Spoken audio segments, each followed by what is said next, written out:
Alright guys, find the maximum and minimum turning points. Okay, please remember your first derivative is your slope. At a maximum or minimum, the slope has to be equal to 0. So, slope is the first derivative, which is 3x squared minus 18x plus 15. Alright, now, for argument's sake, we're going to solve this equal to 0. Divide by 3.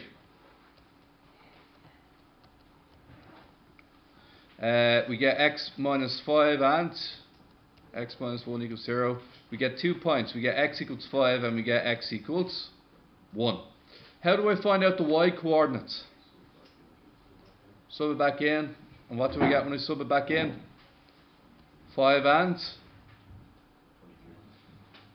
So everywhere you have an x, you replace it with 1, and we get 23, yeah? And then what about the other one? Anywhere you have an x, you replace it with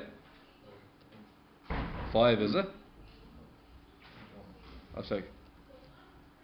5. I think we got mixed up. I think I got mixed up with just there. Is it 123 or 523? What? 5 minus 23. And 1 what? 9. We cool? Right. This one. Alright. Determine the nature. What does determine the nature mean? You need to do the second derivative test to find out it's a maximum or a minimum. Right. Have I differentiated yet? No. What happens when you differentiate 1x? 1. What happens when you differentiate x to the power of a half? A half to the power of front and then minus a half. You kill with that? And for argument's sake, while I'm here, I'm going to get the second derivative just because it's convenient. When I differentiate 1, what happens? 0. Bring the minus a half and multiply it by the other minus a half. Plus a quarter. Take 1 away from the power. We all kill with that? Right. Now, to find the x value, I need to remember, we're talking about turning points. And in a turning point, the slope, which is the first derivative, equals 0. It's either a maximum or it's a minimum. So here's what we're going to do. We're going to put this equal to 0. Bring this whole thing over the other side. This whole thing here. Bring it over the other side. What happens when we bring it over the other side? Yeah. 1 equals a half x to the power of minus a half. Okay, let's think about this. Bring up the 2, and we get 2 equals x to the power of minus a half. What is x to the power of minus a half? It's 1 over x to the power of a half, and Charlie rightly told me it's 1 over the square root of x. Okay. Have an idea. Let's bring the root x up to the 2, and then bring the 2 down where the root x was. Does everybody get that? Division becomes multiplication. And if 2 is multiplying by root x, 2 then becomes division when it moves over the other side. Root x equals a half. Yeah? Square both sides. X equals quarter. Now, if x equals a quarter, what's the y value is what we're looking for now. So I have to sub in a quarter, don't I? 1 quarter minus the square root of 1 quarter. What is the square root of 1 quarter?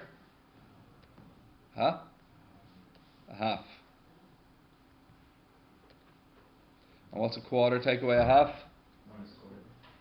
Anybody get the point? A quarter minus a quarter? Okay. Now, next thing.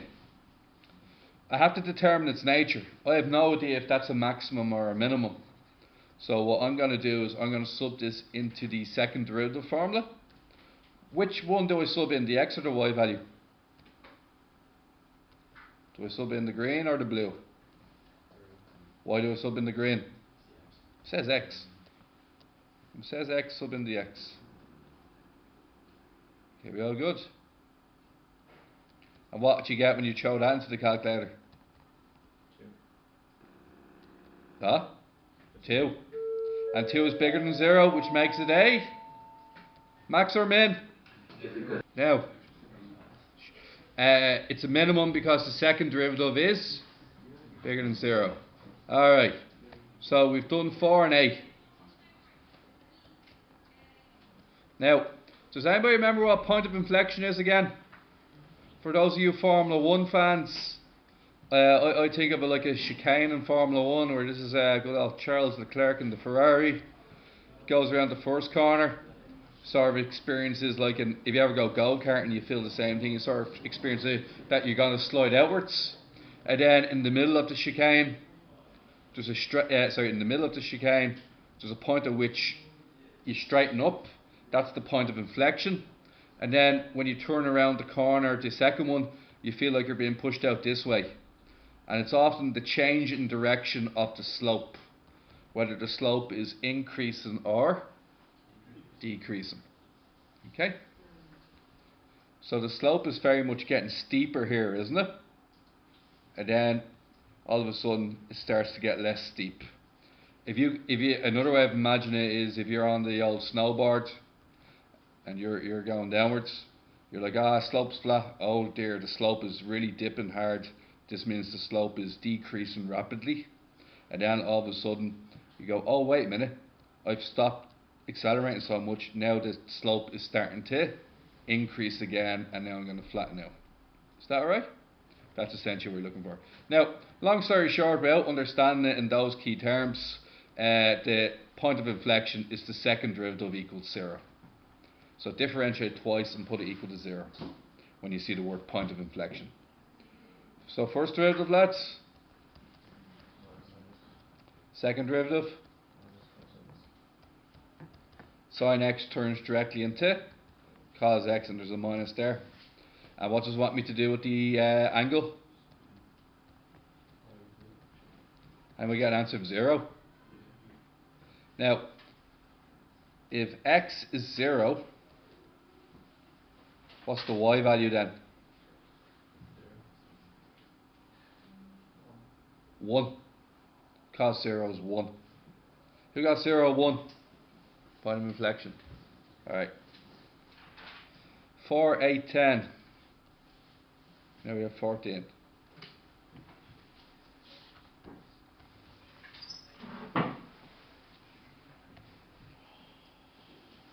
What's a stationary point?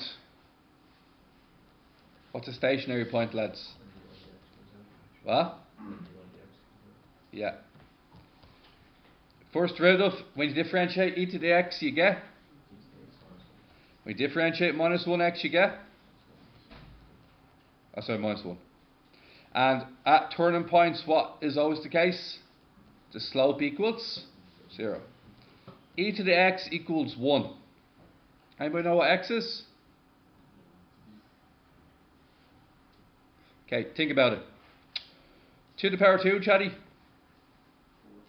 2 to the power 1. 2 to the power 0. Any number to the power of 0. X is? Who knows how to do it using logs? Here we go. Ready for this? Log both sides. Chapter 12. Also on your Christmas exam. What's the power rule of logs? X ln e. What is ln e if you put it in your calculator? What's log any number to the same base? 1. And ln 1 is 0. So you get x equals 0 both ways. Both methods get you x equals 0. You cool with that? How'd you get the y value now? Once you know that x equals 0, how'd you get the y value? E to the power 0 minus 0. What you get? 1. 0, 1 is your turning points. Now, is it a minimum or a maximum? Let's find out. What happens when you differentiate e to the x? What happens when you differentiate minus 1? 0. What x value does it want us to test out? What's e to the 0? is 1 is bigger than 0, which means what? Minimum. We cool? These ain't so bad. 16. This one is bad. Alrighty. Alright, lads. What type of rule would you like me to use to take this one apart? Bit of a product rule, isn't it? Okay. So, what do we know about the turning points? Slope equals 0, which means dy dx equals 0. Okay. Now, we're going to do the product rule. What's u? Du dx. V. Ln 1 plus x. Is everybody happy that I replaced log base e with ln? What's the derivative of ln? 1 over 1 plus x. And as I told my 6 years earlier, what do you have to do? Differentiate that, and when you differentiate it, you get. So that is actually your answer. So we're okay. Okay. Now, let's do the product rule. U times the v dx, 1 plus x multiplied by 1 over 1 plus x, plus v times the u dx, ln 1 plus x times 1. Okay, what happens with the two of these? Give 1, don't they? Now,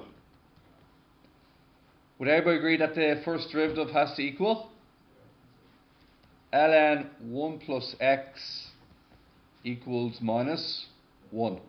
What can I change ln into? Anybody?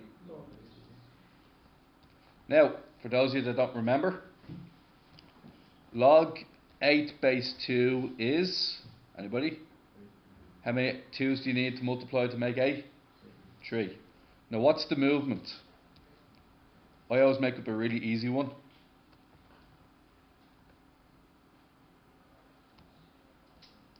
Okay, do you see that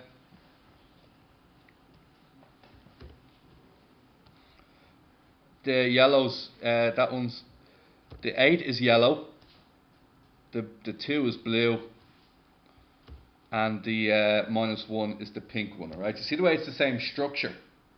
So how do you get to the next line? It's 8 equals what? 2 to the power of? Blue to the power of pink. So how do you do this next line? There you go. Do you see the way your basic example can teach you how to do the harder example? Okay. Now, let's get x on its own. What is x on its own? Would you everybody agree e to the power minus 1 is 1 over e? So would everybody agree with 1 over e take away 1? What way does he want me to present it? With a common denominator? How do we do that? Minus e over e? Delightful, isn't it? It's a fantastic question. It's difficult. Okay. Now, what do I do next, lads? Sub it back into what equation? I have the x value, but what do I need as well? I need the y equation. So let's get the y equation. Woof. Anywhere I see x, what's it going to be replaced with? Anywhere I see x, what's it going to get replaced with? Yeah, I have an idea. Here's my idea. I'm going to figure out what 1 plus x is, just on its own. Does everybody see what I'm doing there? If you look at it really closely, there's a 1 plus x and there's a 1 plus x. So if I figure out what 1 plus x is, it might make my life easy. So they want me to do 1 plus 1 minus e all over e. What can I change the 1 into? Anybody? E over e. What's e take away e? So would everybody agree that that answer is 1 over e? We cool with that? Now, see these yellow parts? What am I going to replace the yellow parts with? What are we going to replace those yellow parts with? 1 over e ln 1 over e. I'm feeling lazy. Let's do this. ln 1 divided by, where's e? E to the power 1. I'm in science mode, but that is a answer of -1.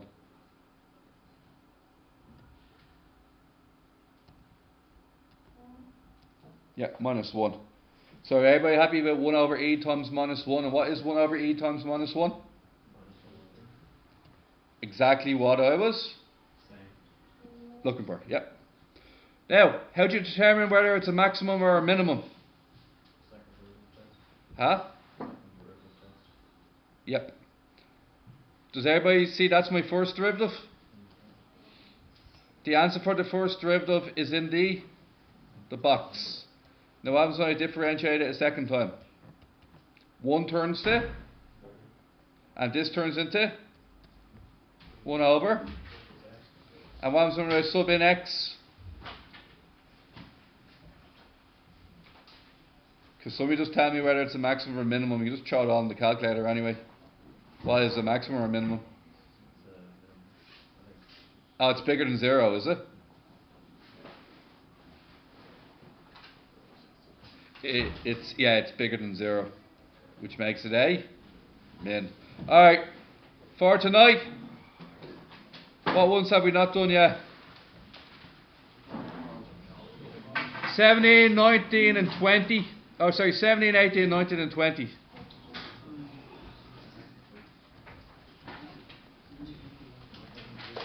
What exercise is this, Joe? What? 4.2.